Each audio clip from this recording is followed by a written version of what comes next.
Good afternoon, everyone. I'm Charu. And my name is Vignesh. We hope you had a hearty lunch and are looking forward to our next session. We'll start off with our vision address. We have Mr. Bjerk Marcus Hensen, a renowned type designer from Denmark, who will be talking to us about merging the alphabet and Chinese characters. Please help me welcome Mr. Bjerk Marcus on stage.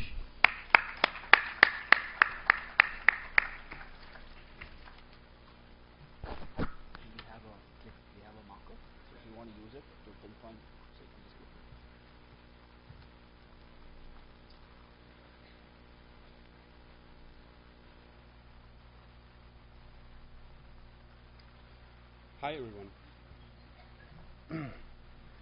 I would like to tell you about a project I started 3 years ago. This project evolved into another project which is still in the process today. So it's a project in process, and what I will show you is I won't have any conclusions. I will only have ideas and experiments. So be aware of that when you see this. Yeah. First, I started out challenging the alphabet as we know it today, which later led on to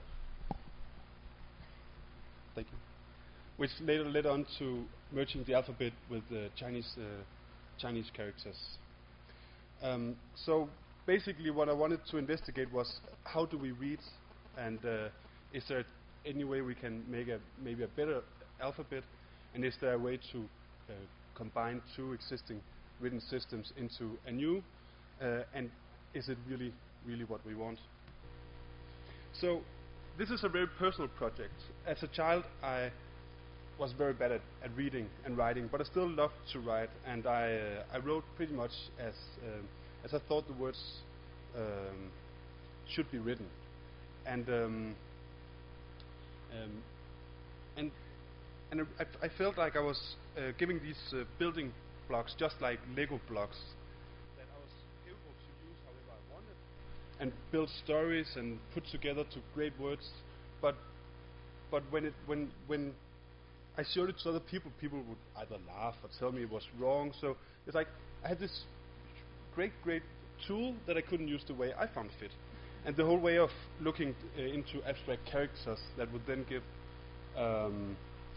an approximate pronunciation of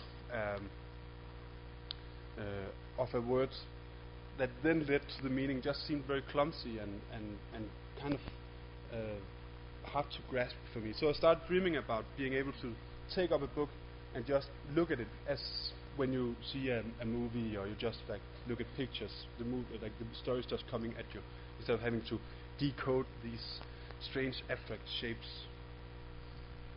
So when starting this project, I want to go into all of these letter combinations where two letters written together sounds as if they were one letter. So this is for instance, the TH and the WH letters. I wanted to do this to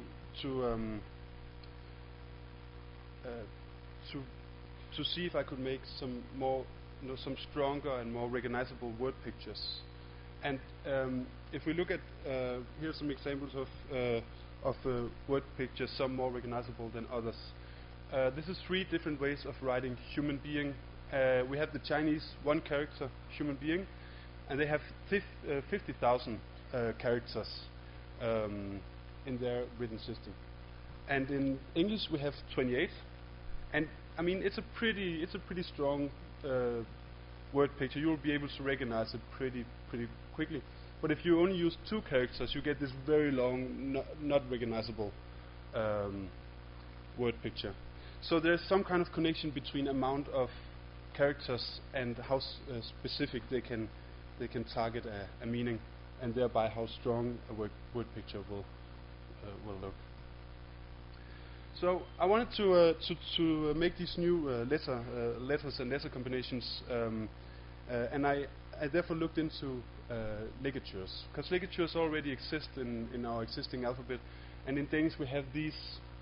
See if I can. This is an A, Ö, O, and then we have the French OE, which is actually new characters, but in a way it's ligatures, because you can see they come from two existing characters merged together. So I made this model which divide ligatures and letters.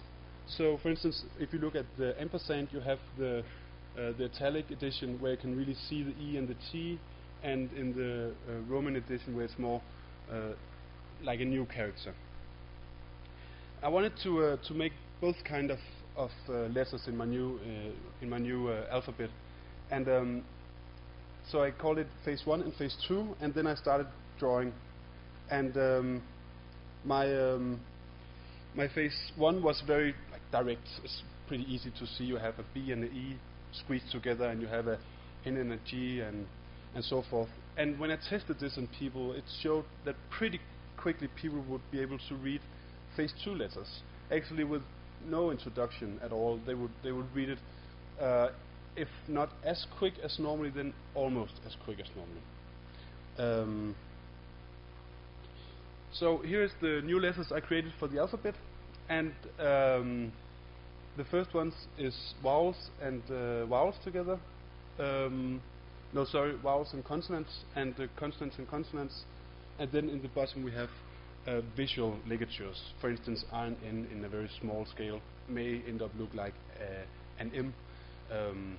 So when I had these, I created the ones in the middle. I call them the concept ligatures, or the concept letters, because if you have the rule of an NG looking a certain way, and an IN or an IN, then an RNG would look like that, and so forth. So it's like, this is just, they came as a product of the rules created before them.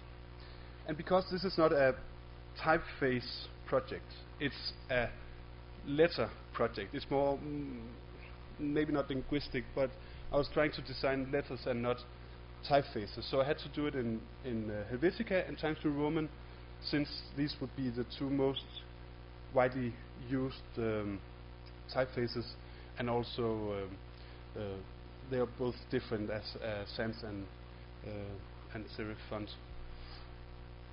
Yes. So I like to do a little test on this to see if you're actually able to read it, just to make sure that I'm not just standing here saying that it's able, like people are able to read this. So if you would all just raise your hand as soon as you have decoded the word on the screen, they'll know when I can go on. Okay?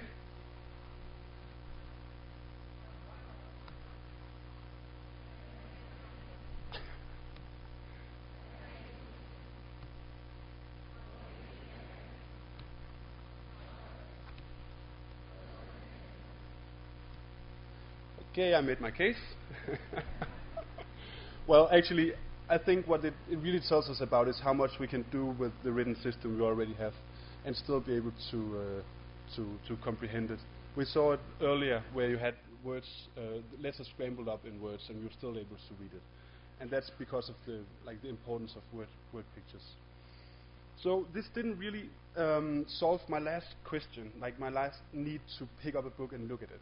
And I thought that Chinese might be the right way to look, because as we already heard, Chinese has pictographic value. Some of the characters look like the objects they represent and the meaning. So I wanted to look into this and see if that might be a right direction to go also concerning the alphabet.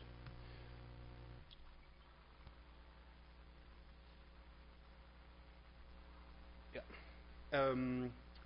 Working in New York 2 years ago, I came upon these flyers in Chinatown, and I think it was because I was in this safe environment where I'm able to read the signs and understand what people are saying, that all of a sudden this seemed like a huge communication gap, like a wall in my face. I got these flyers in New York and I wasn't able to read it. And this kind of really understated how big a communication gap there is between two so important cultures as the Western and Eastern culture, and also in terms of communication in general.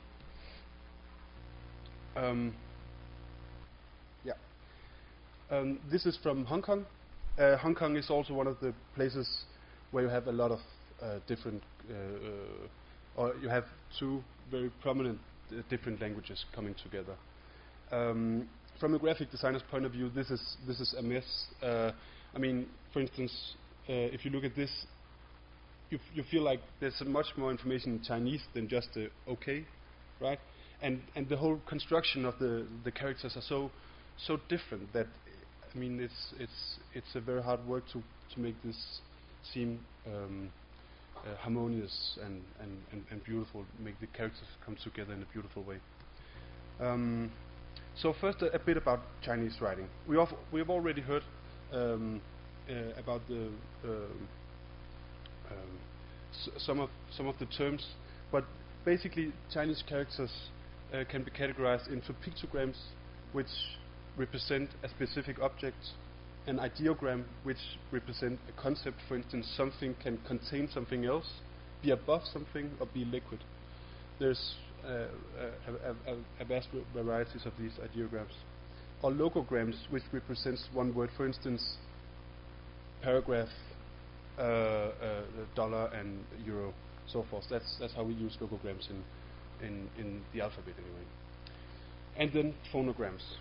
But to make this even more confusing, this is just like the building blocks of Chinese. These can be combined in numerous ways. So you can have, for instance, a pictogram defining what are we talking about, and then another pictogram put together and then changed into a phonogram telling you how it's pronounced. I'm not going to tell you more about that, but it is very complicated. So why don't we just write Chinese using the alphabet, or write English using Chinese, for instance? And it all comes down to the spoken language. Chinese has approximately 1,600 syllables in its spoken language. English has 10,000. So in English you can write things down based on pronunciation very precisely, because the spoken language is very diverse. For instance, here you see three very different meanings, and if you look at the Chinese written in pinyin, as it's called, written with the alphabet here, you can see they're all pronounced in the same way, even with the same tone. So in Chinese it would look as different as these three characters. So the precision you might not have in the spoken language, which of course is also supported by gestures, you have in the written language.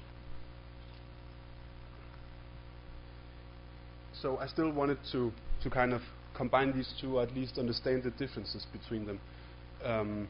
So the first thing I did was to look into the basic strokes, the basic construction of each language. And if you look into the alphabet is basically constructed by 8 different strokes. These can combine into the 10 numbers we use, uppercase and lowercase letters, and even special characters as the Danish characters I showed you earlier. The same thing goes for Chinese, actually. It's also based upon only 8 basic strokes. These can be combined into 29 complex strokes, and then 214 keys or radicals that then can be combined in numerous ways to the 50,000 characters. So I thought this was kind of fun, that they were actually both constructed from the same amount of information, if you may. And I took these basic strokes and combined them into one letter, or into one character shape, to really see the impact of the basic strokes. And I think these two shapes is very interesting, because there's really no doubt about what shape belongs to what written system. I mean, the European one looks very European, and the same with the Chinese. It's actually the character for water, if I'm not mistaken. Please correct me. Yeah, and you can see this in play. No matter, this is just 2 random characters. You can take any random alphabet and Chinese characters, and it's the basic strokes, it's the dynamics of those you see come to play in the characters. So what I wanted to do was to try and merge it and mix it together and see what would happen with the alphabet if we added in some of the Chinese dynamic and like the Chinese strokes and shapes. So I took 6 Chinese characters that had some resemblance to alphabetic characters. Oh, sorry, over here. And then I redrew them into matching this typeface I used, to have the same darkness and the same take up approximately the same space as an alphabetic character would.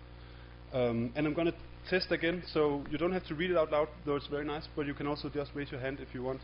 So let's see if we can read this.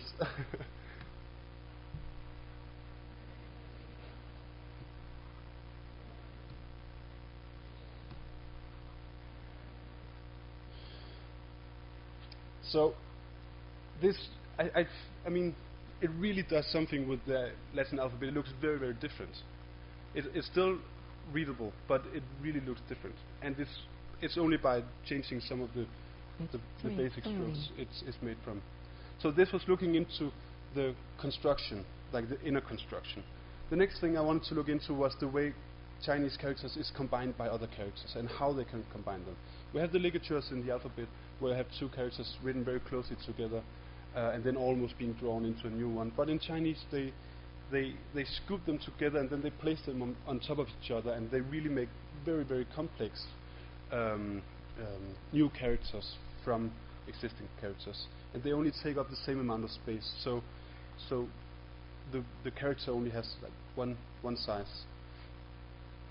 So I wanted to see if I could maybe understand this better by doing the same thing to the alphabet, or maybe make stronger word pictures also by having this approach to the alphabet.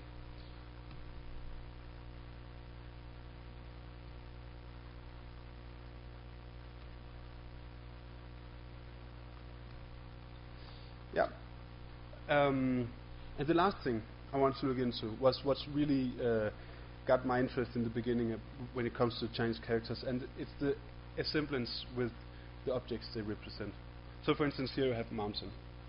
And what I wanted to do here was to try and make a new way of writing, of telling a story. So I basically took Chinese characters, placed them in relation to each other, so that they created more like a narrative, more a situation, you might say, than text you read from left to right. So this is not read from left to right, but maybe from middle out, or just seen as the characters in relation.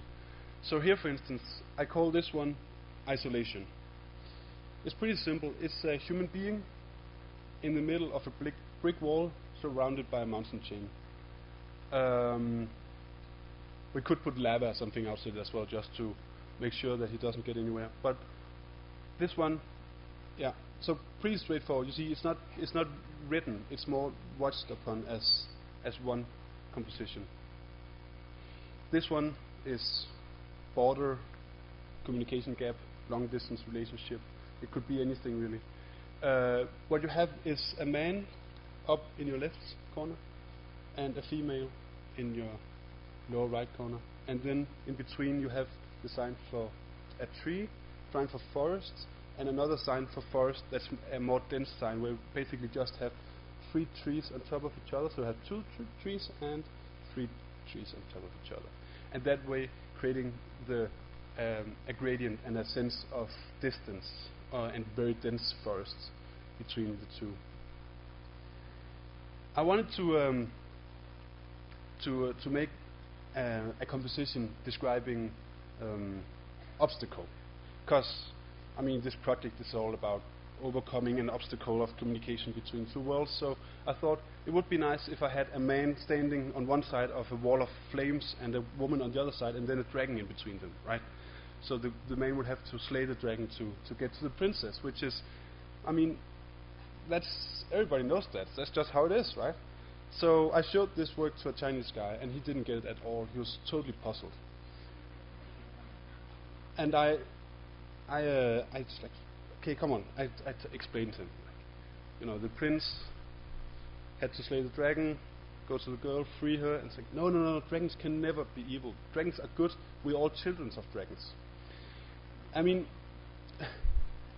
you can feel as international as you will, but you'll always, I mean, this was a really good reminder of me of how much cultural heritage I bring into a project like this. Even though I'm trying to reach the other side, I have so much cultural heritage with me, no matter what I do. And I mean, that's the good thing about knowing Chinese people and having them to review your work. Apparently, this have never been done with Chinese characters before, and I'm serious. Please come to me and tell me if I'm wrong, because I don't want to state something which is a lie. But I've showed it to a number of different people now, and none of them have seen their characters used in a way which is not related to reading in this way, but still is a kind of reading. So, if you've seen it, please come and tell me. Otherwise, I'll still keep claiming that I did this. I mean, this when stuff like this happens, I think this is a very good reminder of how much you can achieve by working with stuff you don't know too much about. It might sound stupid, and it might sound strange, but because I do not know Chinese, and I do not read and write Chinese, I'm not restricted with the rules within this system. I know what I know about Chinese now because I had to learn it, but I never really studied it. I haven't. It's not on my spine, if you will. So I'm not restricted by these rules, and I think it's a very good quality. Yeah. So I ended up doing this one, which I think is relevant for pretty much every culture. It basically says, between heaven and earth, people are fighting. So, maybe not that uplifting, but I think it should be representable. So, the last experiment I did was basically just taking, this is a landscape painting, as everyone can see. I basically just took the first character of each English word and replaced it with the character for the same word in Chinese. So it says sky, horizon, ocean, earth. Yeah. So I think this is the simplest solution to a bilingual communication. Well, there's a lot of good reasons to have one common written language, but as I'm sure we're all aware of, there's also a lot of good reasons not to share, not to change existing language for new languages. So I'd probably rather talk about that. I mean, to create a new language like this, a new written system, I would say, is sure a very ambitious dream and goal, but I think it is. I think it's possible. Of course it is, but to implement it is, of course, a whole nother challenge. And I mean, one day we'll probably all just start speaking English anyway, using the very fast evolving translation tool we have today.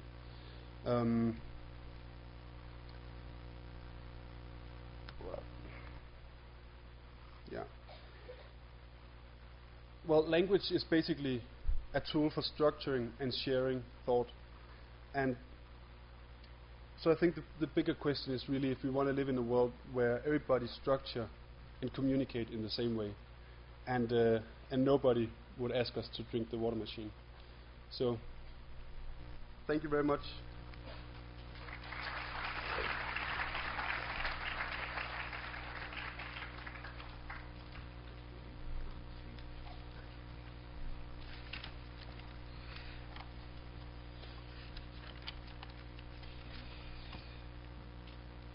Thank you, sir.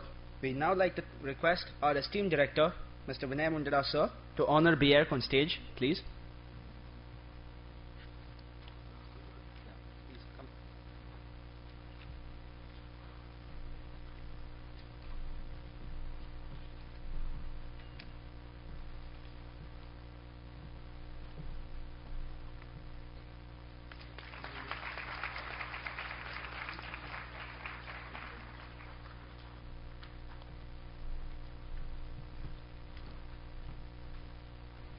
Thank you very much. For our third session, we'll be discussing typography and typeface design. It will be moderated by Professor Pramod Riswadkar. Professor Pramod Riswadkar completed his graduation from Abhinav Kala Mahavidyalaya and MDes from IDC Mumbai. Currently working with Persistent. We request you, sir, to kindly come up on stage and start off the session.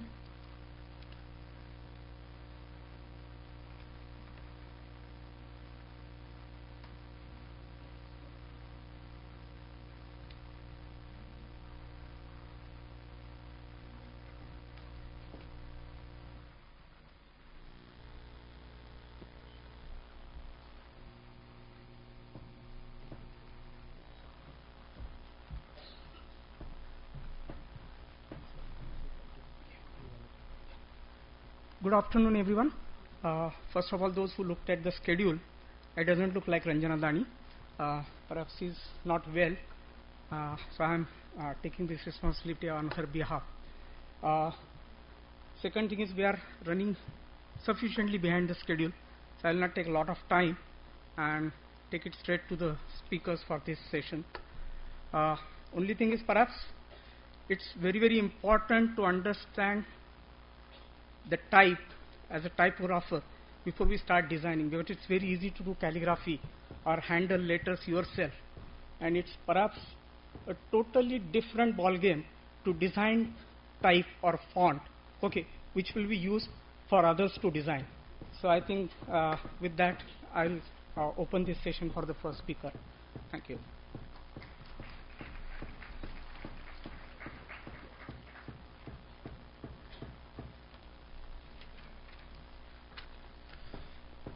Our first paper for this session is on development of a typeface from the handwritten Sinhala placatins of Sri Lanka by Professor Sumantri Samaravikrama.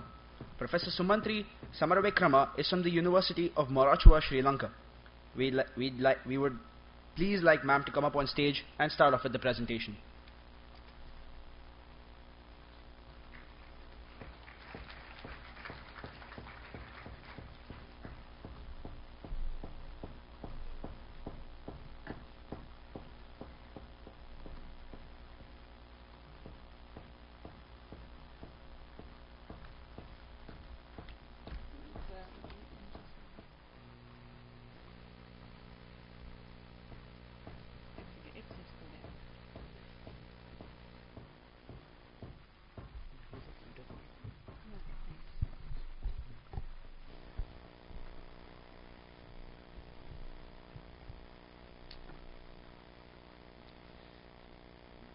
Well, good afternoon. I'll be talking about the development of a typeface from the handwritten Sinhala placatins of Sri Lanka. Well, what got me to do this research was simply this. First, okay, there you go. A placatin. Placatin is also a placard. It's a Dutch term. Placard is an affixed notice. So why this is important is simply because it is the first printed document in Sri Lanka. So to take a closer look at the letter, the document itself is a fairly large one, which is in between an A3 and an A2. The number of lines in the title, the original one, is 3, and the body copy itself is around 55 lines. And the letter form itself is a monolinear, and it's the same font that they have used for the title itself. So it's why I wanted to do this is simply to figure out how this letter was created. And why? Because this is more like Gutenberg and the first letter. So when Gutenberg started designing, I'm sure he didn't just get up in the morning and suddenly say, I want my letter to be a black letter.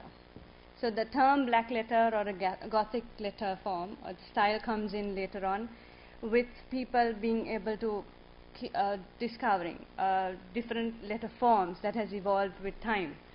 So simply what I want to do for Sinhala typography is I want to classify it according to how it has developed. So as a starting point, this is my research on how this has developed. So for me, the search on the designer, we know his name. He's called Gabriel Card. He's a Dutchman, also known as the boss of the VOC Armory in Colombo. Boss is also the meaning which is chief of the Armory of Colombo. So I don't have the face for this person, but I have the first letter. So why a Dutchman is a question, is I just want to give you a feedback on where I'm coming from. Okay, so now this is around the 17th century. As most of in the West, we have a lot of explorers coming towards this end of the world. So why they come is simply because of our spices, and of course they want to spread the word of God. So with this, we have before they came in, we had the Portuguese in Sri Lanka. So they call it Taproben. So afterwards, the Dutch comes in. They call it Zeeland or Ceylon. The British comes after, and they call it Ceylon. And finally, well, right now, for the time being, it's called Sri Lanka. So what happened here is, when it comes going back into the 17th century, so it was 1640 to 1796, we had the Dutch administration in Sri Lanka, so which is the VOC. So mainly known as the Dutch East Indian Company, which is not the main government, but it's a group of company who came in. So VOC takes over the central and the local government of Ceylon. So we have the Dutch administration, and the Dutch needed to communicate to the natives. So to do this, they use proclamations, publications, orders to its people, and to do this, they used a placard. So in Sri Lanka, we had natives, different groups of people. So we have the Sinhalese who speak Sinhala, we have the Tamil who speak Tamil, and the Moors who also speak Tamil. So right now, what happened is, I needed to know what influenced this designer for me to call something. What do we call it? What do we call this letter form? So I needed to go back and look at the scripts of that era. So to start off, I first figured out what a placard was, and then these were notices in public places. Well, it was notices to the natives written in Sinhala, Tamil, so that people will understand. Why they would understand is simply because this would be a notice that will be pasted on public building. So we have, with that we have the first placard. Now, to start off this research, what I did is I wanted to understand the manuscripts. So with the manuscripts, I go into the archives where we have the first printed document. And in the archives, we have all these documents catalogued under Jurians, who is also a Dutch, a lady who came into Sri Lanka to compile all the placards, which was all over, because they were crumpled up in different places. And thereafter, luckily for us, we have this document which is in safe hands. Most probably, I'll read this out for you. So it's on the 5th of April 1737, a document in Sinhala characters was turned out by the press in the Armory, a placard. The number of copies printed is unknown, but one of them escaped the destination, which was the usual fate of documents of this type.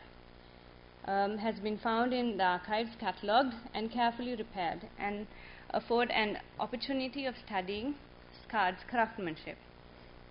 So I go into this and I find lot number 1, reference number 2440. So this is actually the first set of documents, which is, so in this lot we have manuscripts from we have manuscripts written and printed. in Sinhala, Dutch and Tamil. So I look at the Sinhala, there are 15 handwritten and 7 printed. Within the 7 we have the first.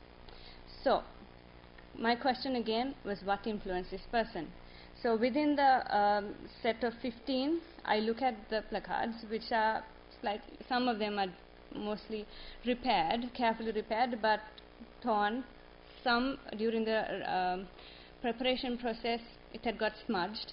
So I took around 8 placards, and I tried to take letters that were much more clearer. And now to do the comparison, what I did is I took the current alphabet, which has 60 letters, and I made sure I needed a system to analyze it. So what I did was, within the 60, I realized there were some letters that were not in use, which is usually the case. And because the letters and the forms keep developing. So as a base, I look at Professor J.B. Disanaita, who's a known professor on the subject, and he has divided 10 categories on how the letter starts and ends. So it's more like, what I did is I take the 60 letters, I group them according to the 10 starts and how the 10 ends, and each of it, all the letters that start with this shape ends up in one group. This shape goes on. So each one gets something of a graph like this. So ultimately I'm supposed to get 20 letters. Yes, I did get 20 letters. Now then I need to do the sampling. I randomly picked samples from the placards, the handwritten placards, and I got it together. And then obviously there were places where I had spaces, simply because some letters were not there. So ultimately the result was, I ended up with 15 root letters, two forms, which is R has the start and the end. So it's 2 letters are repeated, and we have another 2 which we don't have evidence of its existence, and another letter which we have only 1 in use throughout those placards. So out of this I find 2 styles of writing. So there is calligraphic, which I call it calligraphic style A and calligraphic style B. Now calligraphic style A would have 3, we had only 3 placards, and then B had 13, totaling coming up to 15. So I picked 2 of each. So this is how it looked like. They vary in size, obviously, but I tried to now compare it. Now the importance of this study is about how would you want to keep this letter form or understand the letter form. So I needed to justify the 2 styles to understand how the letter was constructed, because I could simply look at the form of the letter and compare it, but what I needed to do is, if to compare, I needed to know how it was written. This is how the letter would look in general. So it's, when you look at it very carefully, you see 3 strokes coming out. We can't understand how the stroke would come out, simply how the movement. So what I did is I compared the letter. So there were 2 ways of doing it. One is step 1, I illustrated the letter compared with how the letter is written today, which is like a basic form of doing it. And 2 would, I started studying the ink flows. So how it works is, now I know how the letter is written, so this box shows of how the letter is written in the current day. And now focusing on this area of the letter. So whereas this area looks like this, so I believe it would have been something like this. So overall the letter appears like this, but I'm not satisfied. Okay, so I go into the next stage. So this is just like a close-up of what I did. It's the same thing, so I'm going to just slide through quickly.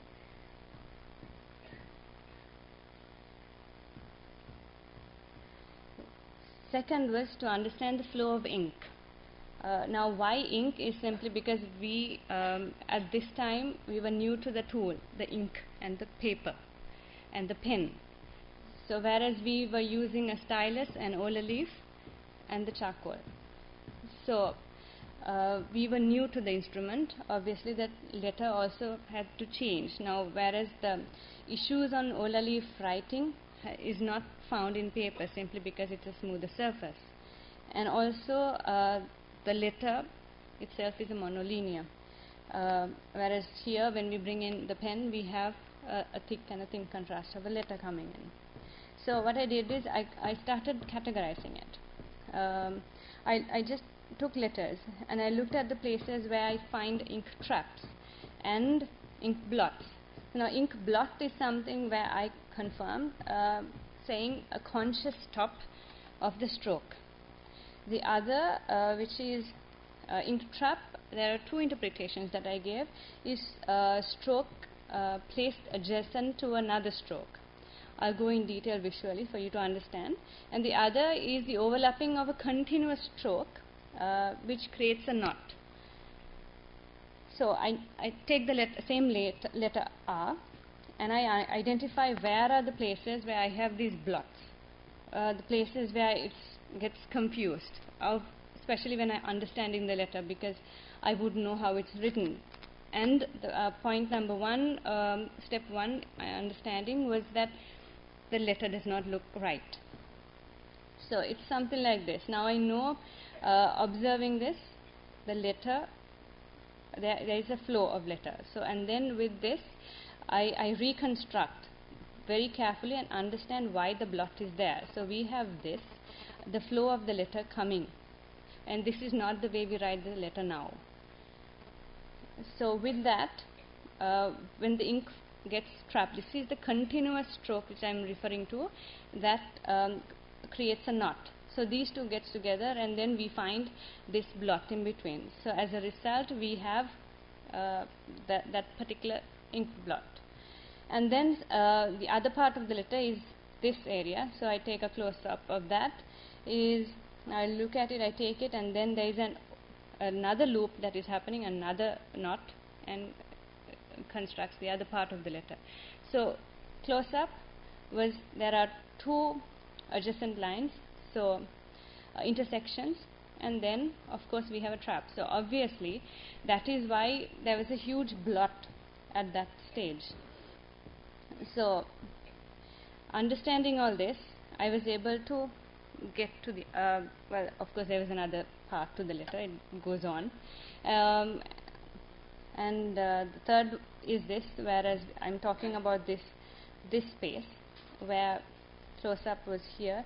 So whereas we have an existing blot, and around that we have another circle going around. So ultimately what happened, this was what I initially thought how it was, but whereas this is the close-up of how this letter would have been constructed. So with this I was able to confirm the two styles of this methodology, and thereafter I took the samples, I took the letters out and I tried to redo this, and then reconstructing with speed. Now ultimately what happens is, we have the letter, I write it in the same way because I now know the flow of how the pen was moved, and with speed the lines keep getting shorter, some lines disappear, and as a result we have the same R in several ways. So here in a place like this we would see the top part, here we would miss out on it, and so on.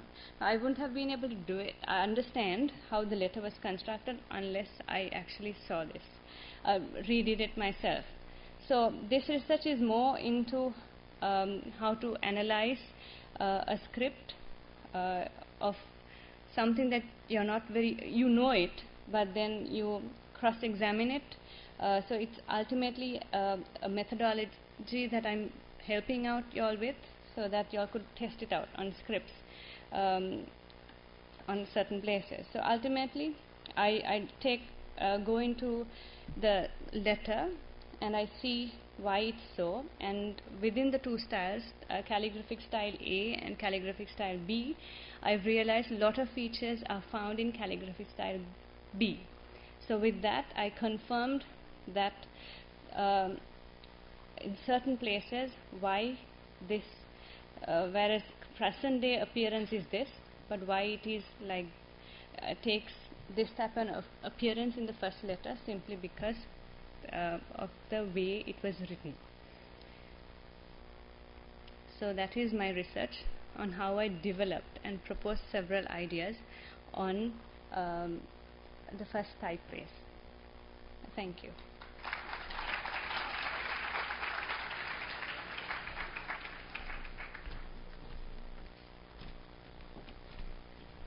Thank you, ma'am. Our next paper is titled Reviving Modi Script. It will be presented by Professor Rajendra Bhimrao Ji Thakre, who is from MIT Institute of Design, Pune, India. We request sir to kindly take over the mic and start the presentation.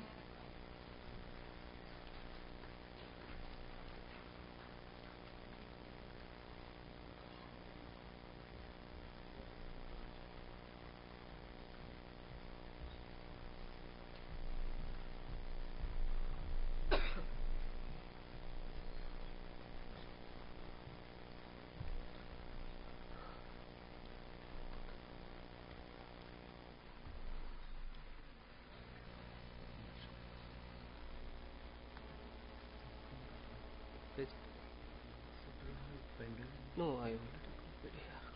Okay. I keep it in this card.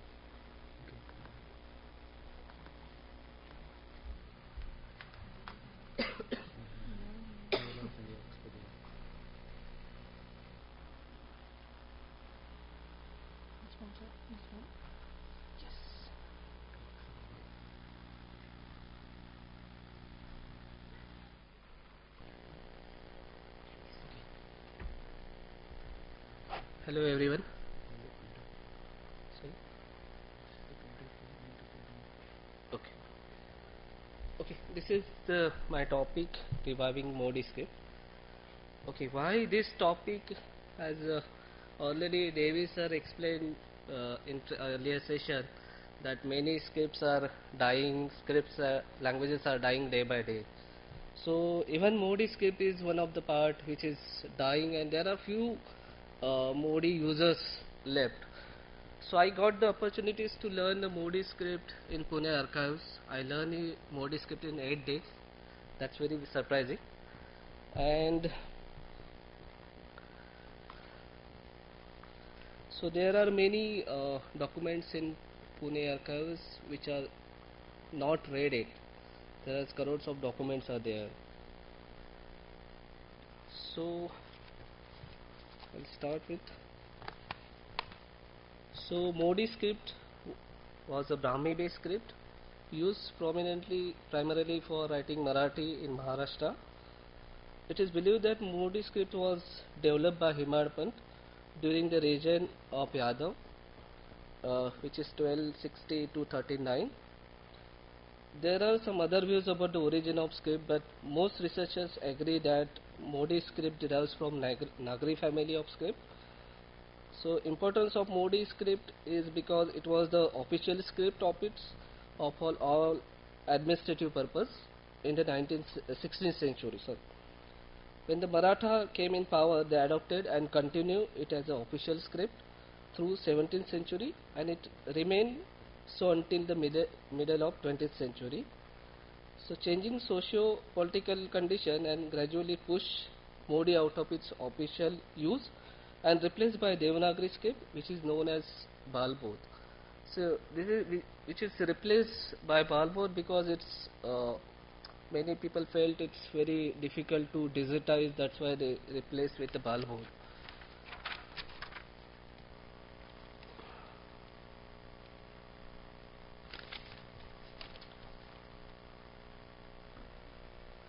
So Modi scripts important. The growing interest in Modi makes it imperative that it is contemporized for modern use through digital system. The effort to use Modi script in digital formats has led to multiple initiatives such as font development, OCR techniques and other digitization methods. However, since Modi has certain unique characteristics, it requires a different approach and treatment. Lack of character encoding standard for the script and hence use of Unicode blocks such as Devanagari limit the use of script in the digital space.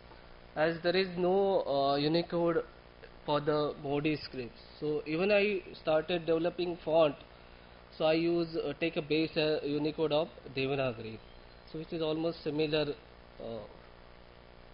At the same time, since the script has social, political, aesthetic and cultural dimension and also a character of its own, any attempt to standardize the script cannot be isolated from these aspects. Availability of modern design tools and digital technologies offer a flexibility to design and develop multi-script typeface. This paper focuses on how this flexibility can be combined with the nuances of the later form and the rich heritage of the script to develop a new typeface. So I'll talk about most of characteristics of Modi script when the structure comes. So Modi script has only single ikar and ukar, which is like shown in here, which minimizes the grammatical mistake. Maximum characters of Modi scripts are Nagari. Kana is given upward to join the next character. Anuswar are not written are some rules and aspects of Modi script. Draw the complete header line before writing in practically to prevent lifting hand. Like Modi script is highly cursive alternative to Nagari, but many times you have to lift the hand only for some character like a g, z, d, n, t, sh and sh. Modi has no graphemes for ru, kru and zru. There are no separate characters for a. They are represented by a. One the distinctive feature of dissimilar letter in Balbod and Modi is that the stroke in Balbod are drawn from top to bottom, while those in Modi are drawn from bottom to top. So early Modi script writing, so Modi has undergone a series of changes and reflects the social, political and cultural changes that occurred in period when Modi was prominently used. The earliest form is of 12th century known as Adhyakalin. It underwent a change during the 30th century and is known as Adhavkalin, followed by Bahmani Kalin of the 14th to 16th century. The well-known Chitnis form developed during the Shivkalin of the 17th century. In the 18th century, the Peshwe Kalin style of Modi gained prominence and had variation like Chitnisi, Bilwarkali, Mahadpanti and Ranari. The final stage of Modi is associated with English rule. It's called Anglo-Kalin. These forms were used from 1880 until 1952, which was in syllabus also. In the 20th century, introduction of Modi in school necessitated a very important shift of doing away the typical cursive style to ensure the legibility. This was actually a topic took from the book. These are some script. This is the left one is Shivkalin. The next one is Anglo-Kalin, which is generally used for the registration, land records, and these are the ones some Peshwe Kalin. So printing in Modi begins in the early 19th century after Charles Wilkin cut the first metal font in 1807 for the script in Calcutta. So these are the specimen of Charles Wilkins from left, and the right is really typeface.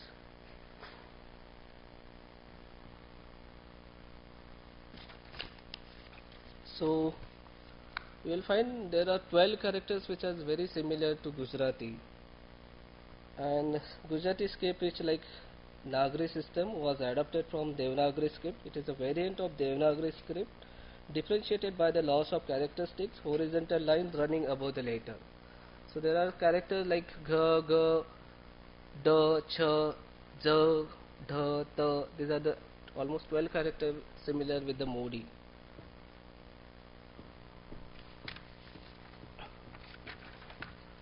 Again, with the Modi comparison with the Devanagari, Modi, although the Modi is based upon the same model as Devanagari, it differs of letter form, rendering behavior, the shape of some consonant, vowel and vowel signs are similar. The actual differences are visible in the behavior of these characters in certain environments, such as consonant-vowel combination and in consonant conjuncts that are standard feature of Modi script. And these are the characters like a gha, da, cha, which looks like a Devanagari.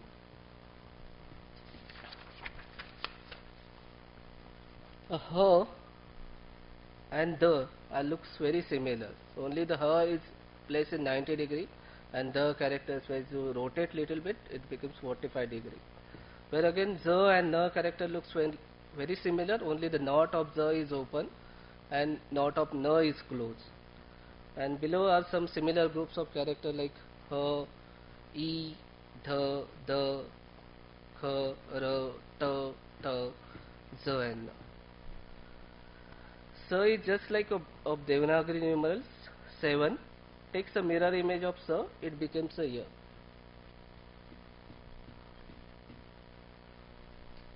Modi script, a character and a characters are totally different. Like in Devanagari, a and a it looks very similar. Like only you need to add a matra. But in Modi, the a form totally changes. This is the vowels in Modi script.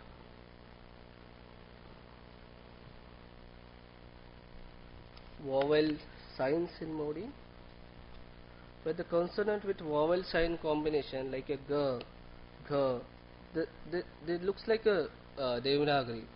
But like in the second column, if you see the ka, when you join the ukar, the forms totally changes like a sa, za.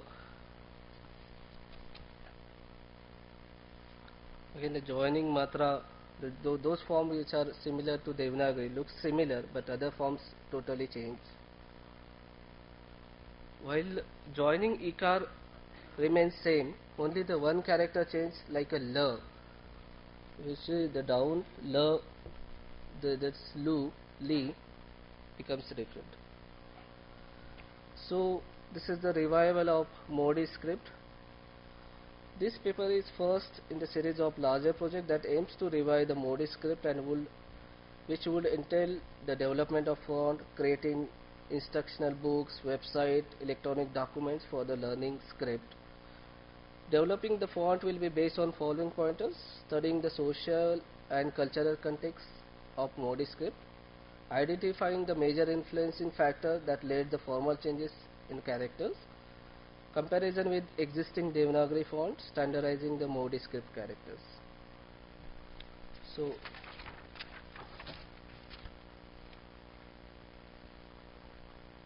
the existing font, Modi font like Modi Ghate and Himadri are designed as a calligraphic script.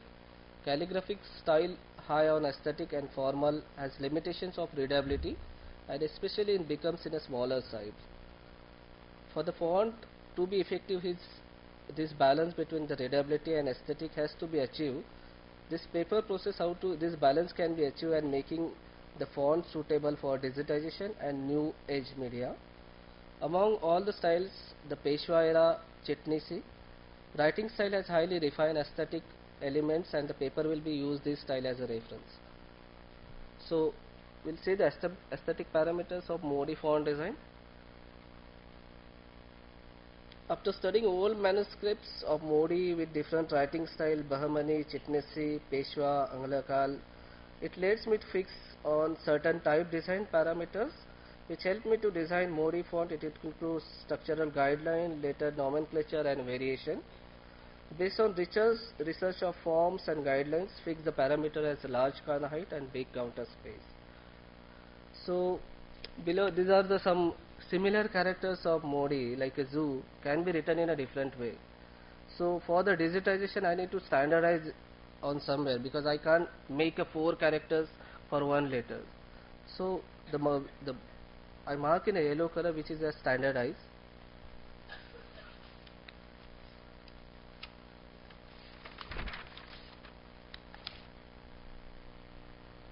So this is proposed Modi font design process, a structure.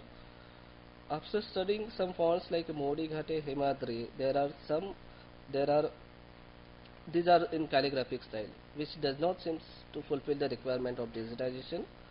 This understanding helped me to decide proportions, stroke width, character height, and optical balance, positive and negative space as consideration to satisfy design for a digital output.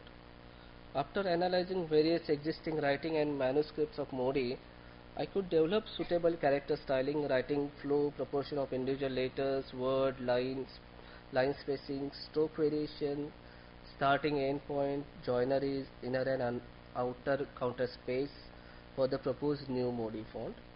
After much deliberation, substantiated by research, I concluded to go ahead with a monolinear font which has large counter space and large kana height for the better readability. So these are my initial sketches. I started with a hand drawing. I started with a calligraphic style, check the readability on a smaller size also. So I gave some open loop joint, block joint, open loop beginning. These are the initial sketches, and these are the character set which I designed in Font Lab. On the parameters for structuring and developing proportion, kana height, negative, positive space, open loop beginning, close loop ending.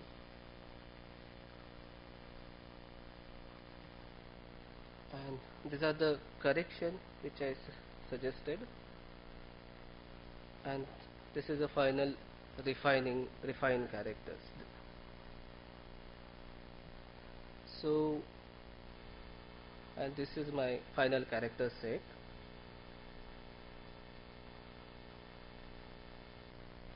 And this is the comparison with existing font in Modi, like I told Himadri. The top one is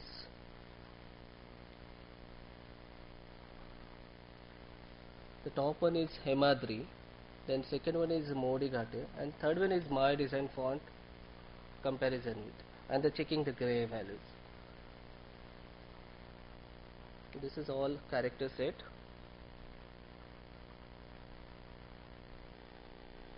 So this can be revival through the books, instructional books, and this is Modi script learning through digital mediums. Thank you.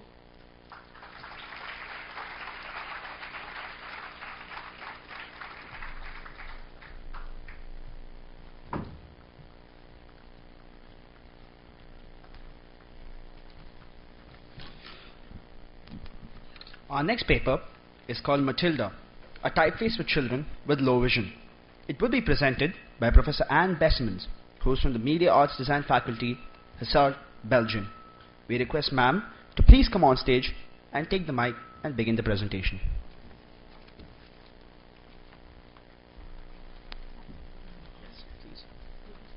To help us, so we have her paper, Matilda, a typeface for children with low vision. Anne Bessemans is a member of the Media Arts Design faculty at Hasselt, Belgium. Without any further ado, please help me welcome Anne Bessemans.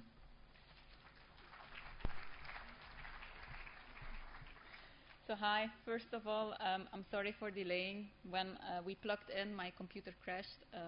So okay, but luckily I had a backup in the hotel. I forgot it. So okay, so here we are.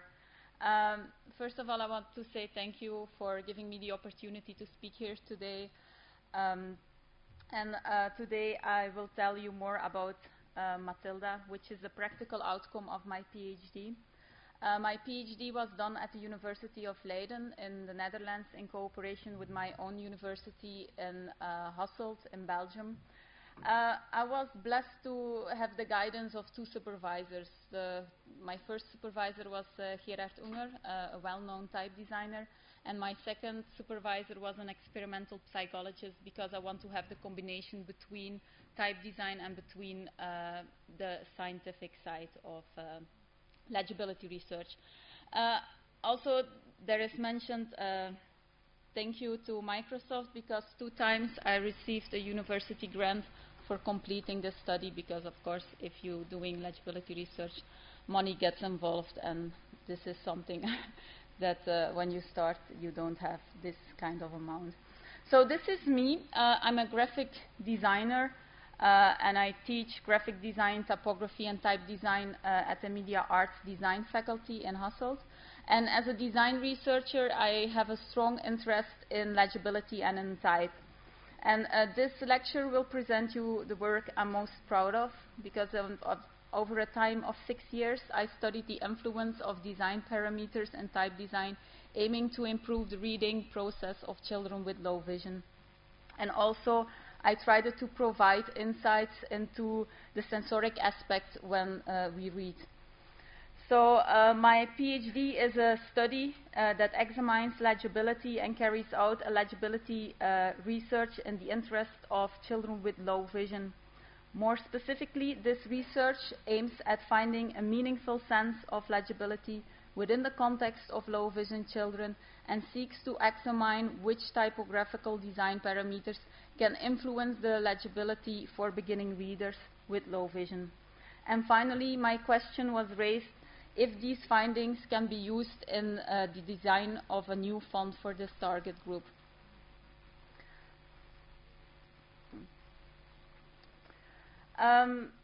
Here you see the methodology of my design research. So type design, it was always a central point throughout my research, and therefore also within my methodology.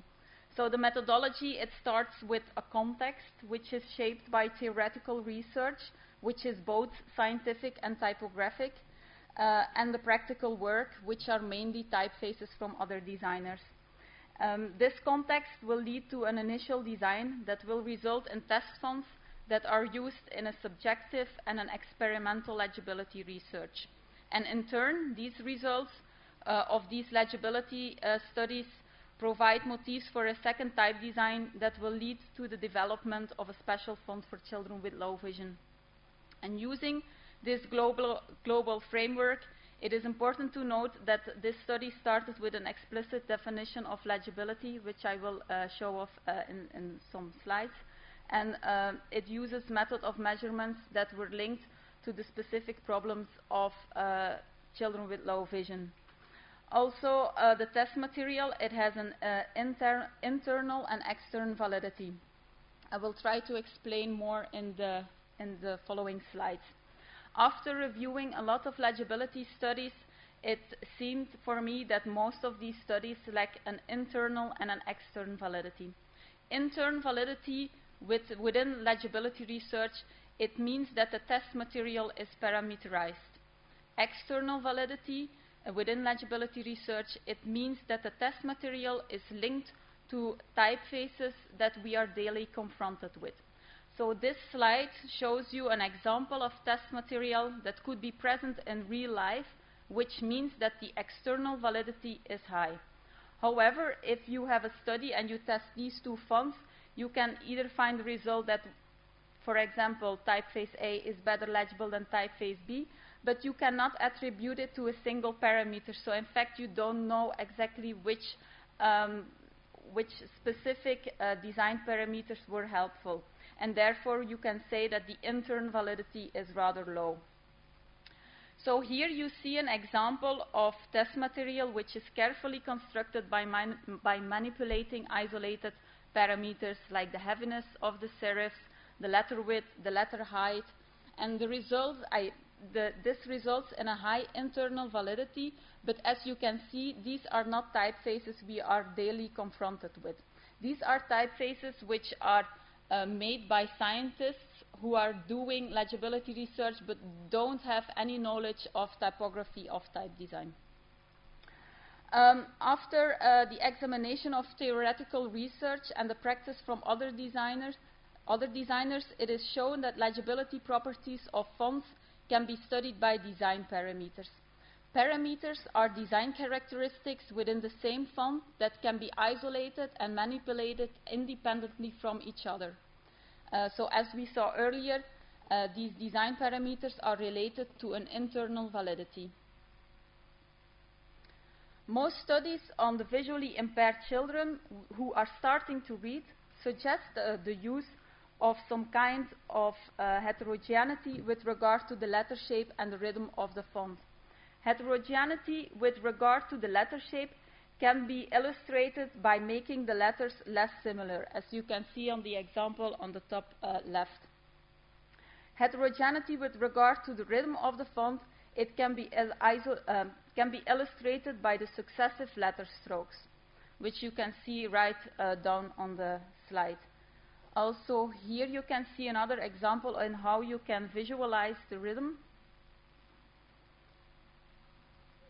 This slide, it shows you extreme forms of heterogeneity, which of course they are not working, and it was not my purpose to test these kinds of fonts. So these two examples have too much heterogeneity, both at the letter level and on the rhythm level. For designing the test material, I think it's very important that we, or you as design students, that we can have something to say within the test material. To create good test material, the internal and external validity must be respected within the parameter design. So the reconciliation between this internal and external validity is possible through an optical correction after applying a certain design parameter. This means that when one certain parameter is applied on the font, little form and rhythm changes are needed to ensure the external validity. During the optical correction, it is ensured that the effect of the parameter on the shape or on the rhythm adjustment is of course greater than the effect of the optical correction. So by using an optical correction in this design study, it is possible to keep the advantage of parametric design studies while maintaining the focus on reality. So an example which you see on the bottom of the slide is when you want to make a condensed font, what scientists will do, they just will squeeze the font, and we as designers, we know that we need to optical correct the curves, the contrast and the spacing. For the development of the final test material, I started from two existing fonts. And these two fonts, they are the sans serif typeface from Adrian Frutiger and the serif font, the DTL Documenta from Frank Blokland. Using the concepts of homogeneity and heterogeneity, we can say that in general, sans serif typefaces are homogeneous within the letter forms and heterogeneous within their rhythm. With serif typefaces, it's the other way around. They are heterogeneous within the letter forms and homogeneous within the rhythm. The fonts that were chosen to function as the test material were all design parameters that had a balance between homogeneity and heterogeneity, resulting in test material that is both internal and external valid. From the two existing fonts, 5 derived fonts are designed. And here you can see the two basic fonts, and the curly line underneath the text, it illustrates the rhythm of the font. The first design parameter which has the potential to affect legibility was a variable x height and a variable ascender and descender height. This design parameter induced a lot of heterogeneity, both rhythmically and in terms of letter shape. The following two design parameters, they added contrast within the letter. This happened in two different ways. The first was in a conventional way, which means that certain letter parts were emphasized using the conventional contrast, and the second was in an unconventional way, which means that according to specific literature, the most distinctive character parts were emphasized. These two forms of added contrast mainly induced heterogeneity in terms of letter forms, in particularly in the unconventional contrast because of less symmetry and less in terms of rhythm. The fourth design parameter induced more heterogeneity by playing with the directions of the letter strokes. This made the rhythm more heterogeneous and to a lesser extent the letter shape. And finally, The last design parameter, it introduced more heterogeneity by varying the letter width. This procedure made especially the rhythm more heterogeneous, but also the letter shape. Here you can see an overview of the parameters that show that I induce more heterogeneity and that no parameter induced more homogeneity.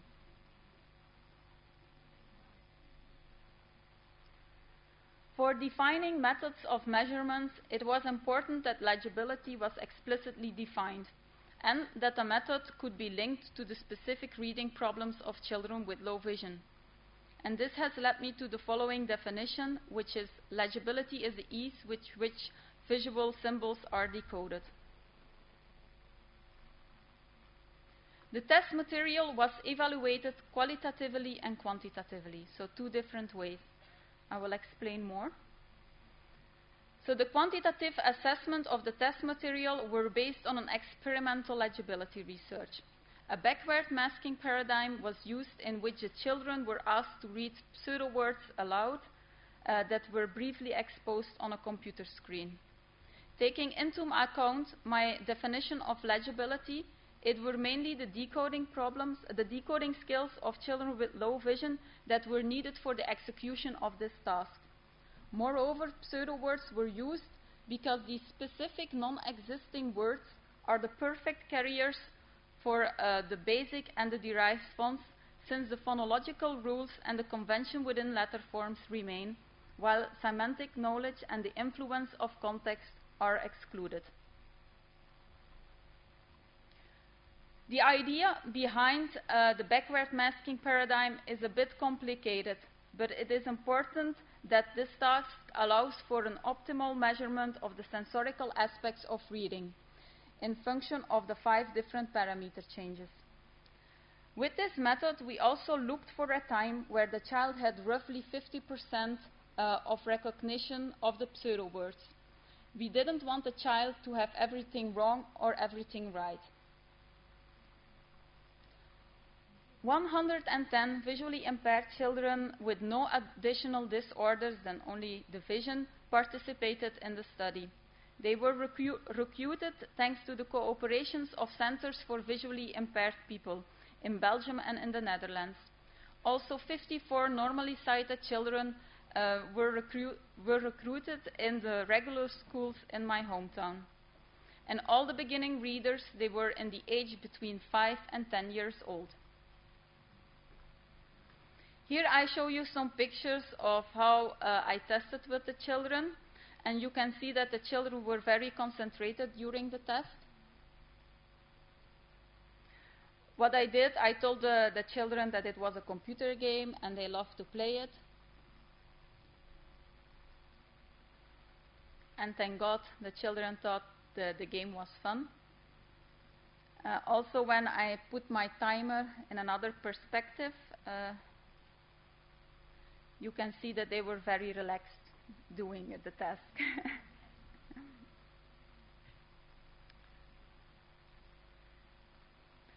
The qualitative evaluation of the fonts was done by a subjective legibility research. So the children were asked to rank the test materials, which was 12 fonts, by their legibility.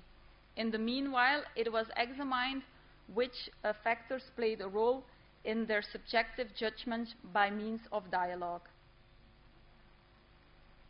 Now we come to the interesting part of this presentation, where I will show you the results. So the results of the experimental legibility research showed that for the normally sighted beginning readers, legible words are homogeneous in terms of rhythm and heterogeneous in terms of letter forms. The documenta was more legible than the Frutiger for them, and within the derived fonts, the Frutiger, the fonts that caused more heterogeneity within the letter forms, were regularly more legible. The fact that the documenta scored better for the normally sighted children is somewhat surprising, because the children, and especially the beginning readers, they are mainly confronted in primary schools with a font that looks like Frutiger. So Lico's known quote, "The readers read the best what they read the most," is jeopardized, for sure, for the beginning readers in the age group from 5 to 10 years old. Also, the belief from teachers that letters for beginning readers should look as simple as possible and should reflect the handwriting is falsified by my study. The results for the normally sighted beginning readers also seem to indicate that serif makes letters on their ends more defined with a clear identity. The fact that serifs are emphasizing these ends is beneficial for legibility. Research within letter identification showed that the terminations of letters are of crucial importance because they carry the most distinctive features. For the children with low vision, they scored a little bit better with the Frutiger than with the Documenta. And on the basis of this, you could expect that homogeneity in terms of form is more beneficial for their legibility.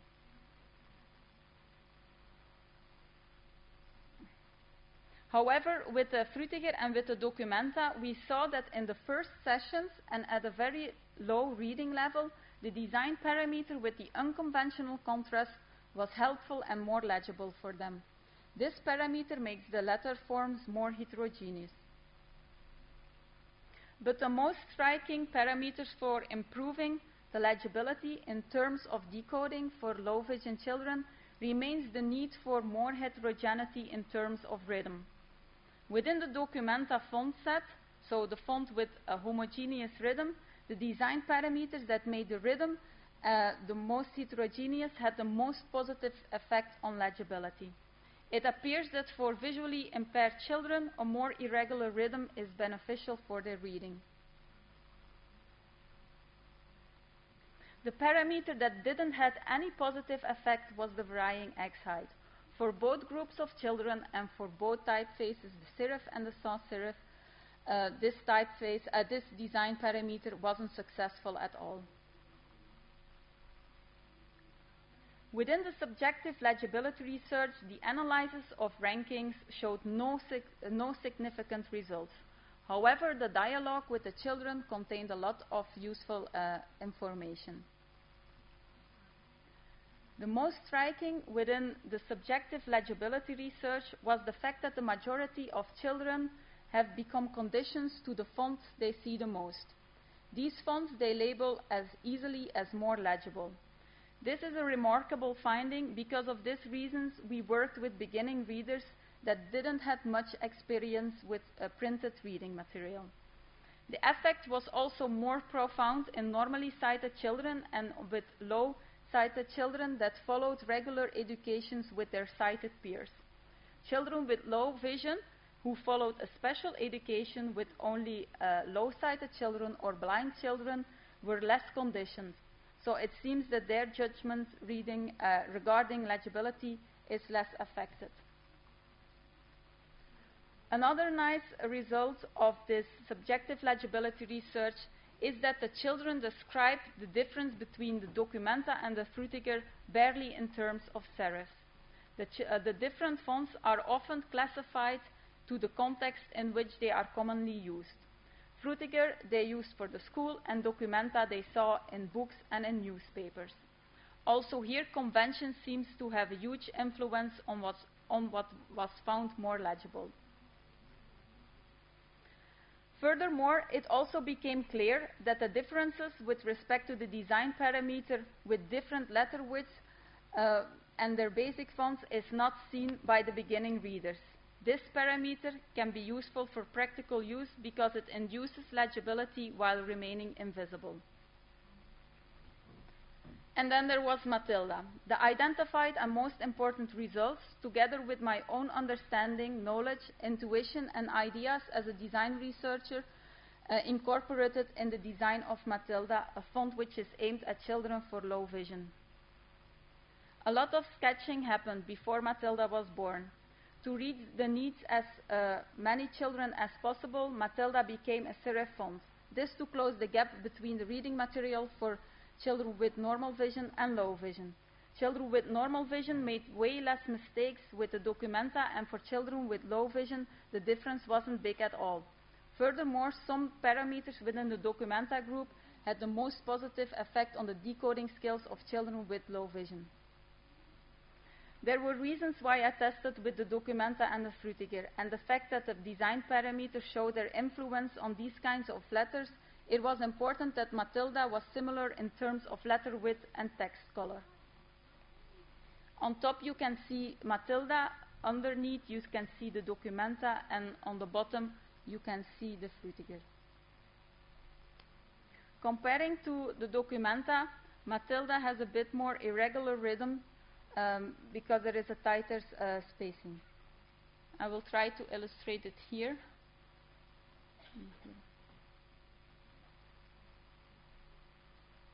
The main characteristics of Matilda are wide, open and round letters which have a friendly feeling. The letters are dynamic, solid, constructed and organic. The letters are built on a rather stable and vertical axis.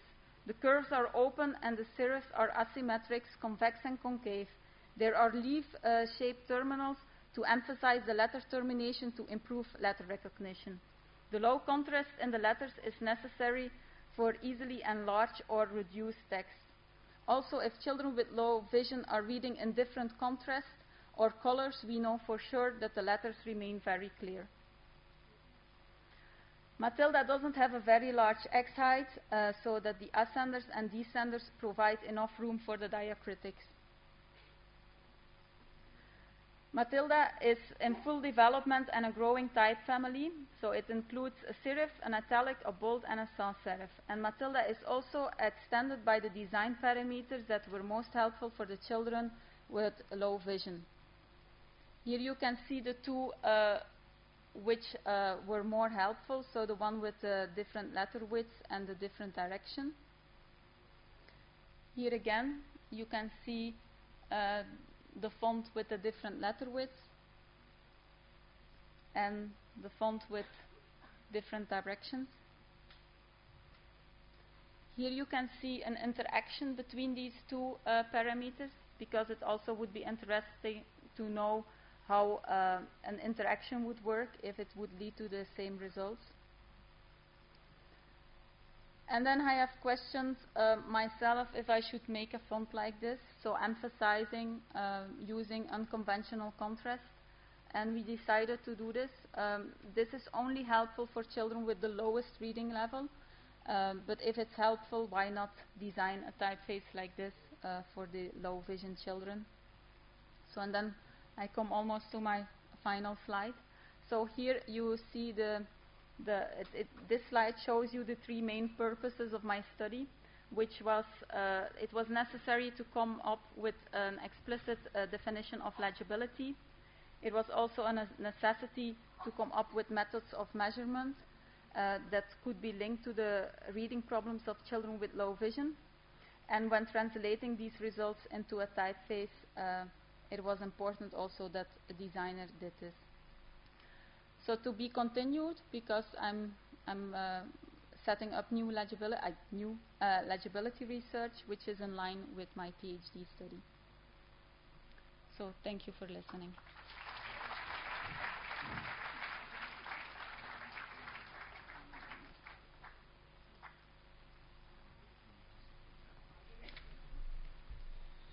Thank you, ma'am.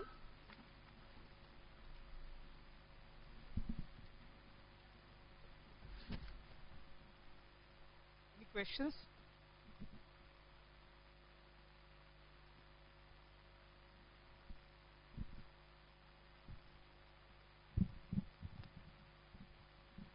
Ma'am, were you really inspired by the Roald Dahl's book Matilda? That's why you named the font Matilda? Yes, I was inspired by the book also because the girl likes to read a lot, but she is not encouraged by her parents. Yeah. So yes, it was influenced by the book of Roald Dahl. Thank you, ma'am.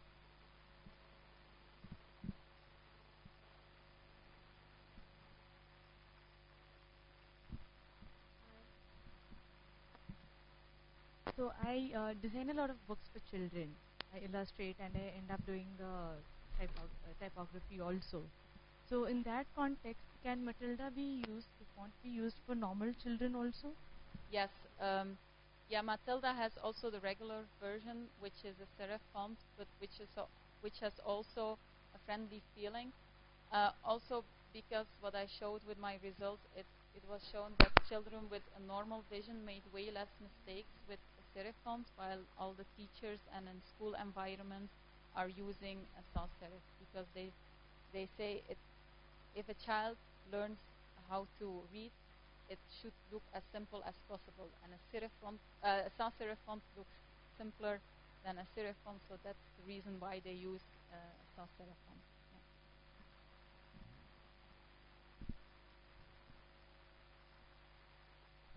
Are there difference between font to be read and font to be written? So children write. So would their inspiration would be different? What they see, they write. So or what they read, they pronounce sound. I don't think No, I understand. when I see the form and I write form, so Yeah. I imitate the letter from what I see. Yeah, I don't know if I will answer the question correctly, so please correct me if I'm wrong. But I was also asked, like, should there be a connection between how children are writing and reading? And when I looked up more scientifically about how children read and how they write, they are two different brain activities. So you can split them up. Like for writing, it's for making really fast notes, and also for beginning readers, it's to help them with the motorical skills within the fingers, and it doesn't have to do a lot with legibility. So for reading and writing, there are two different things. Thank you.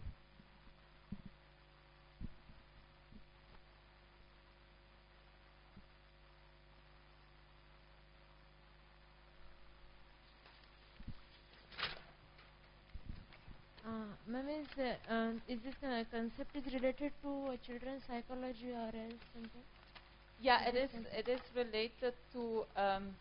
When I started with my study, I thought, okay, I will just read and make a font, and that will be the PhD. But the more I got into the study, the more I got interested in what happens in the brain when we read, what happens with the eyes, how should we define legibility.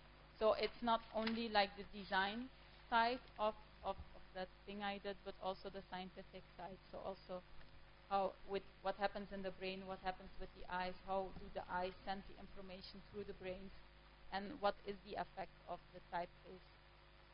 But which type of children's psychology connected this? I mean, color children's psychology oriented or Robert Lang related, which is children's psychology?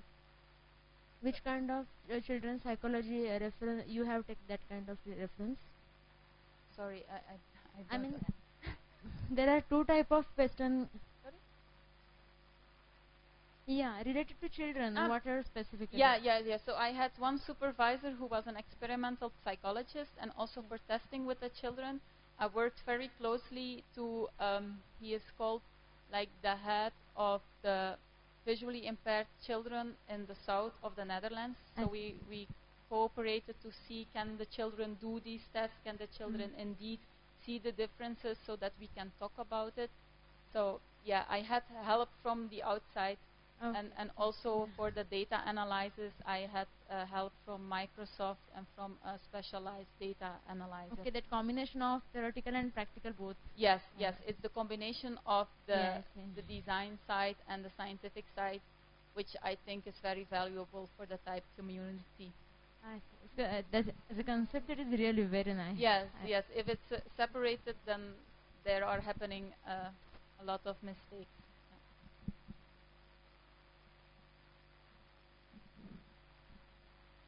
Yeah, I think in the interest of time, we will stop here.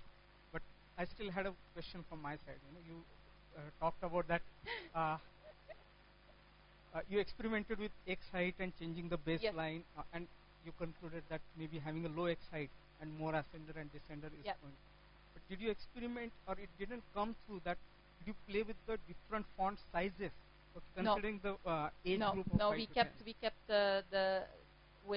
for every child in the test, they were fixed to one size. Of course, if the child was very low sighted, they had 3 options to choose from. But we didn't experiment with the size, because the research was now already very big, because Kevin Larson from Microsoft said for the PhD you just could have tested like one design parameter, and I did 5 on serif and on sans serif, so it made like 12 fonts that we needed to test. So the analysis of all these data was really intense.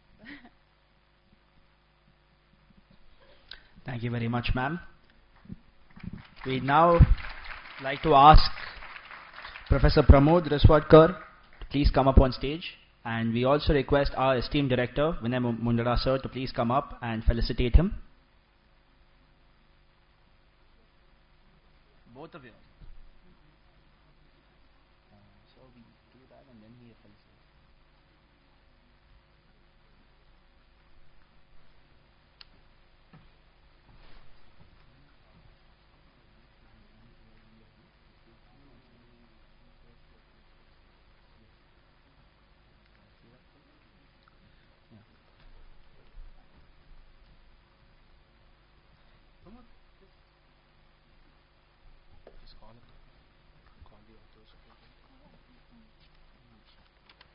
We'd like to welcome Professor Sumantri Samaravikrama on stage as well, Professor Rajendra Bhimraoji Thakre as well, and Anne Bessimans. Please come up on stage. We'd first like Professor Riswadkar to honor the speakers.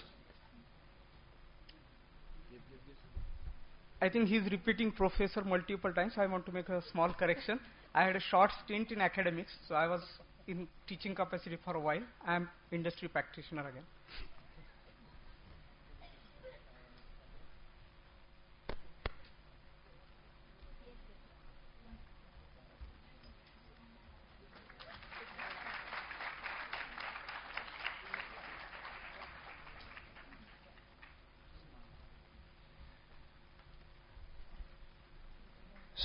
Sumantri Samaravikrama, ma'am, please.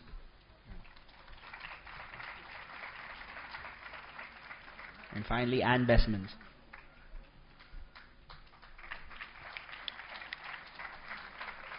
We now like our esteemed director, Vinay Mundara sir, to honor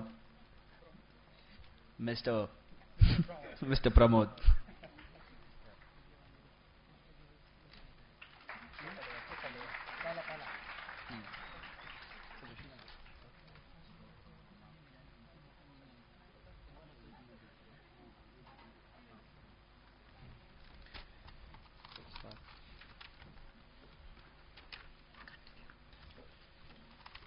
Professor Uday Kumar is from the Department of Design, IIT Guwahati, India. He has completed his PhD in design from the Industrial Design Center, IIT Bombay. Mr. Uday Kumar has a master's degree in design visual communication and a bachelor's degree in architecture. He is renowned all over as a designer of the Indian rupee sign. Sir, we request you to please come up. Hello everyone. It is unfortunate that we are not having the previous session 4, because in fact I was indeed looking forward to their presentation because of their interesting topic. I was told that due to unavoidable circumstances the presenters are not here, so we will have a presentation by Paul Hunt from Adobe Type Design. He's going to talk on many modes of Malayalam script. Yeah? Can we have Paul D. Hunt?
Gaurav.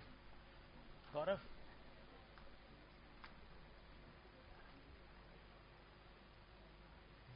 Oops.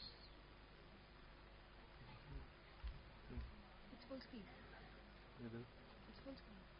No, it's full screen. Oops.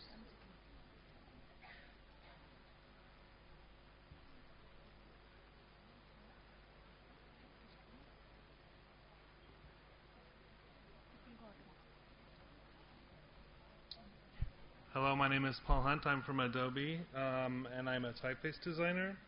And my research here is a bit less academic than some of our previous speakers, but still I've spent quite a bit of time over the last year or more looking at Malayalam script and developing a typeface for Malayalam.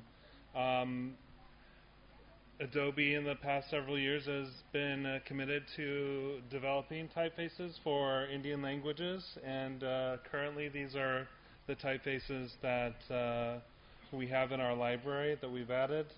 Last year I spoke to you about my work on the Adobe Gurmukhi typeface and how I have tried to bring some of the life of Gurmukhi calligraphy back into type forms for that particular writing system. These other writing systems also have type styles that relate very closely to written forms.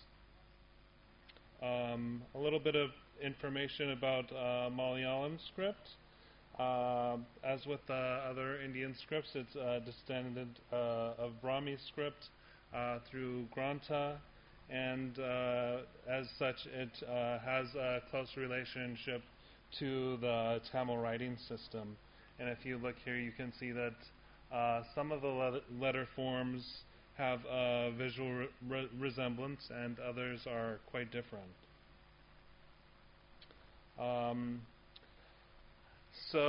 In thinking about type for Malayalam, I wanted to also do something that would relate to the written tradition. So I began by going back and looking at what the script looked like in manuscript form. And I started to notice some features that were common in manuscripts, and also some of these features are also present very much in handwriting today. One of the most common features, as with many of the other writing systems of India, is this feature of conjuncts, which I've highlighted here. And in handwriting and also in the manuscripts, it was quite common to find these ligatures of conjuncts or consonants with their vowel matras. And for example, here these are ligatures with the vowel E. Here are also ligatures with the U vowels. And one specific feature that is kind of, not particularly unique to Malayalam only, but in Malayalam there's this very peculiar way of forming conjuncts that end in the consonant ra, with the ra that loops up and around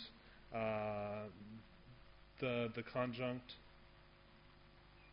And also there are some interesting formations of conjuncts that end in ya, with the loop going below and back up to the right.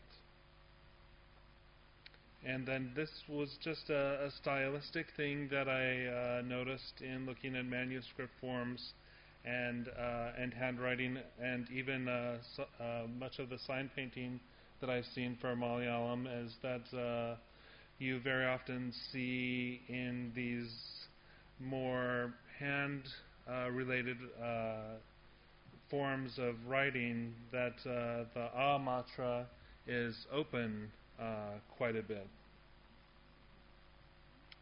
So in converting the Malayalam writing system from writing into type, some of these features were lost. For example, the ligatures with the e-matras became the e-matras became detached. So here on the left you see what this ligature might have looked like in the manuscript, and on the right you see how it might look in present type forms. And then again, this is another feature that was lost in the translation from the manuscript forms to type. These ya ligatures, I don't believe, ever were actually translated into a typographic form. And so the government of Kerala in the 1970s and 80s reformed the writing system so that it could use as few sorts as possible, or glyphs. And here I'm showing the 90 glyphs that were approved by the government at that time to represent Malayalam language. And this next series of slides show some of the features that were original in writing that were lost in this reformation. For example, the U ligatures became these U vowels with stocks, and this slide also relates to that, where you would in writing find these matras attached to the letter that they modified. Again, you would now see them detached with this form with a stock.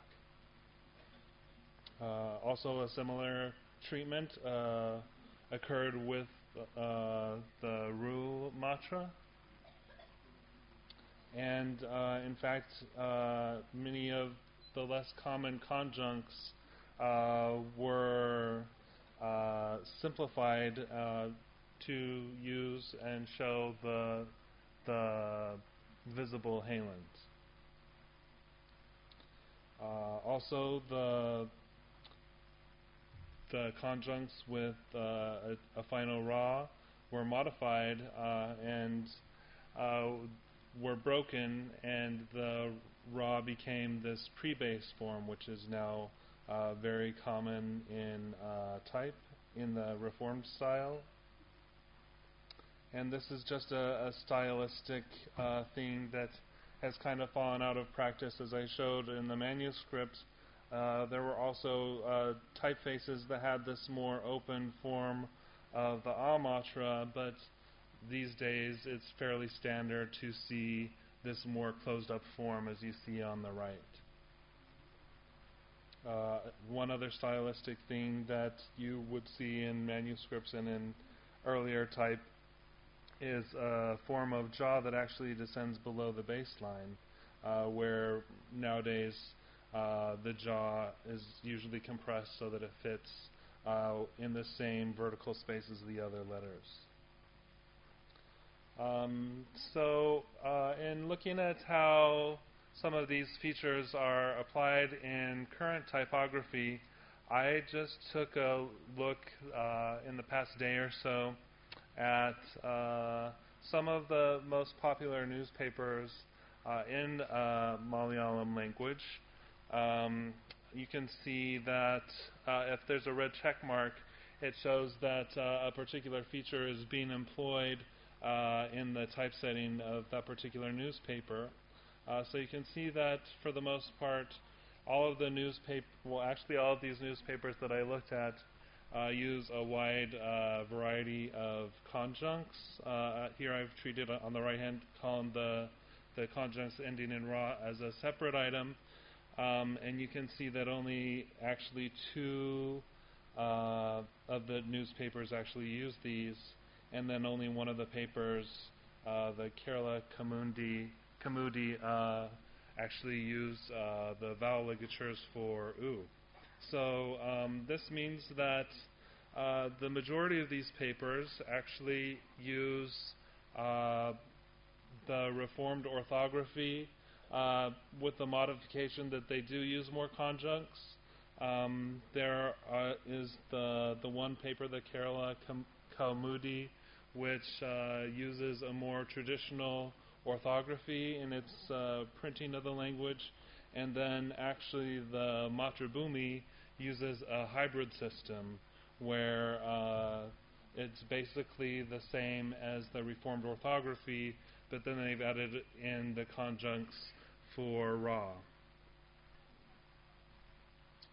And so this is a bit of a hybrid system, and this is kind of the system that I've been advised by consultants that I have had in Kerala, that this is what people are more used to reading and writing, is more of a hybrid system. And so here is how I propose that for our upcoming Malayalam typeface would be applied. So I have not gone back to using ligatures with the E-matra, but here you will see an E-matra that relates more closely to the consonant or conjunct that it modifies.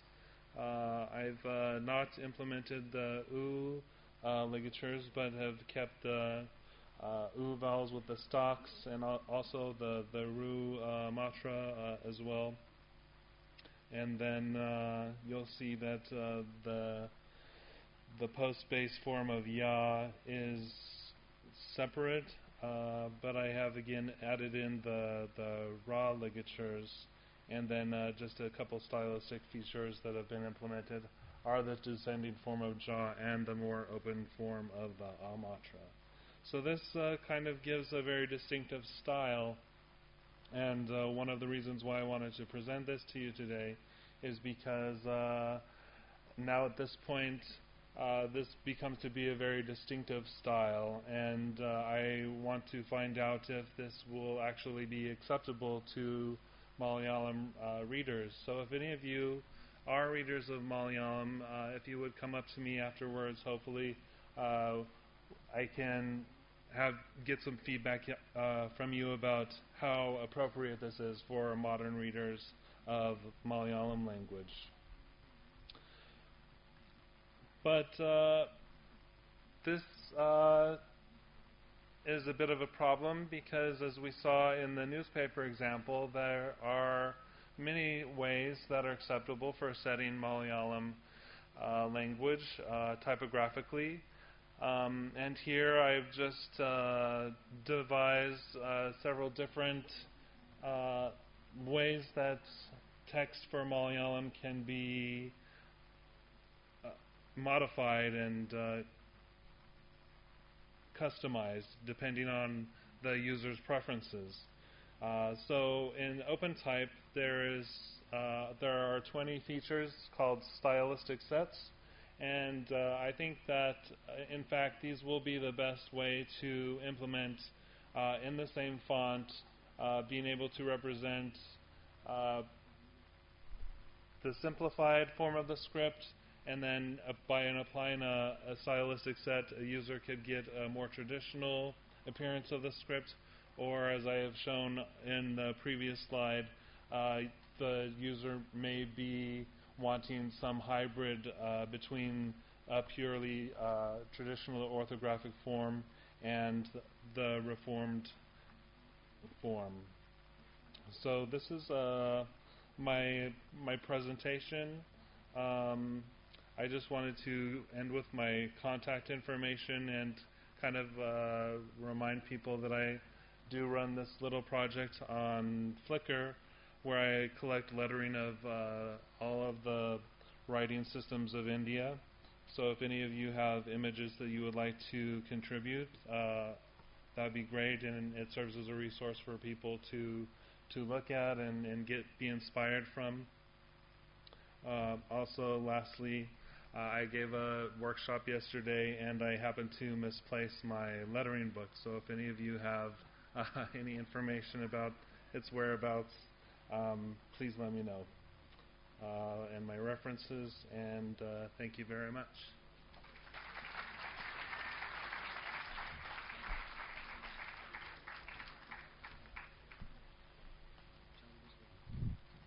Thank you, Paul, for a short and insightful presentation.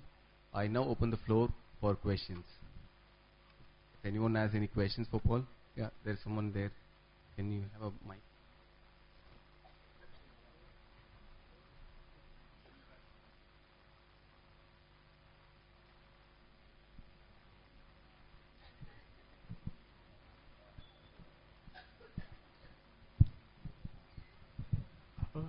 Hi Paul, again, Praveen Satpute from Red Hat. We recently done with the Lohit Malayalam font, and as per Malayalam scripts, there are two scripts.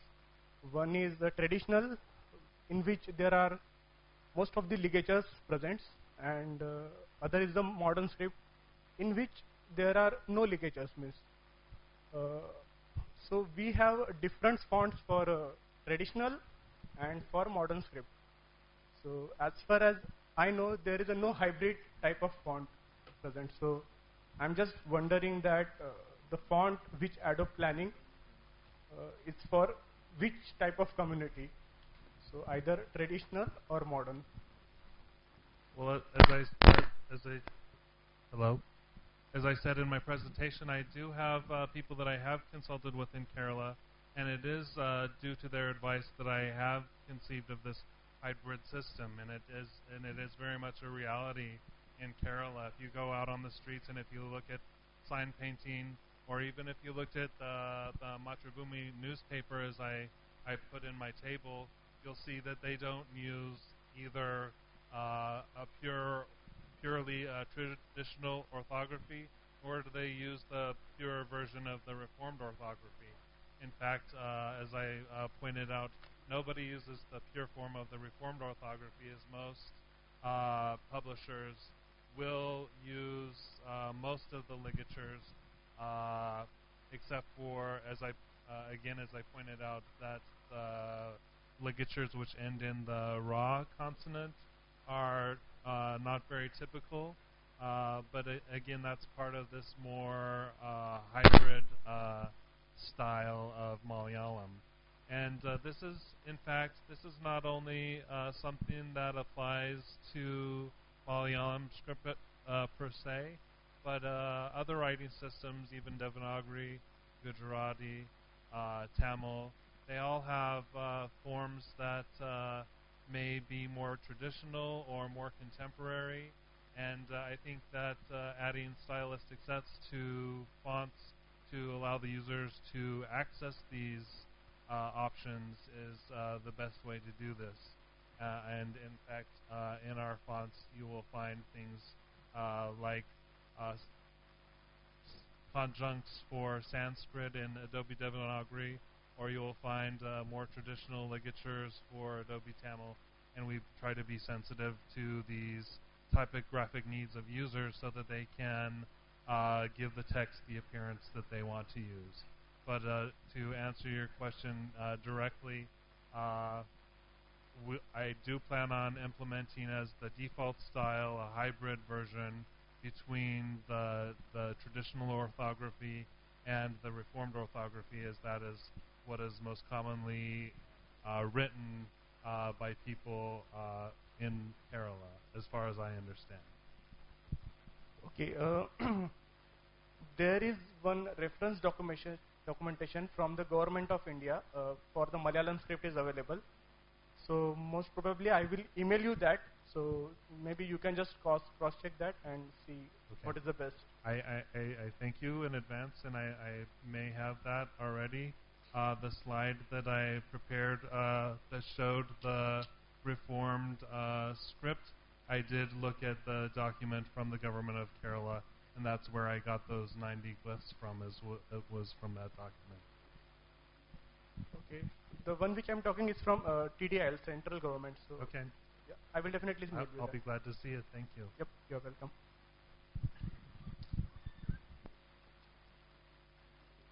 Are there any other questions?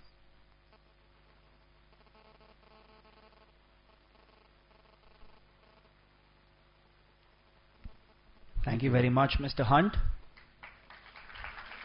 We would now like Professor Uday Kumar to please honor Mr. Paul Hunt Mr. Hunt? Please.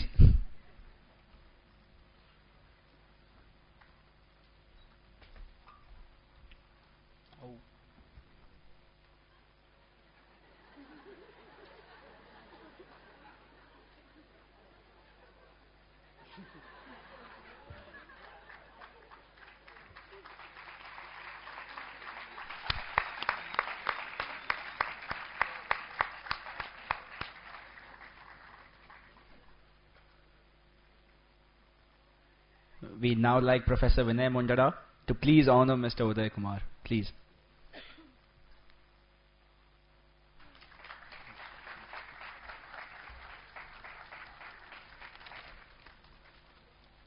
Thank you, sir.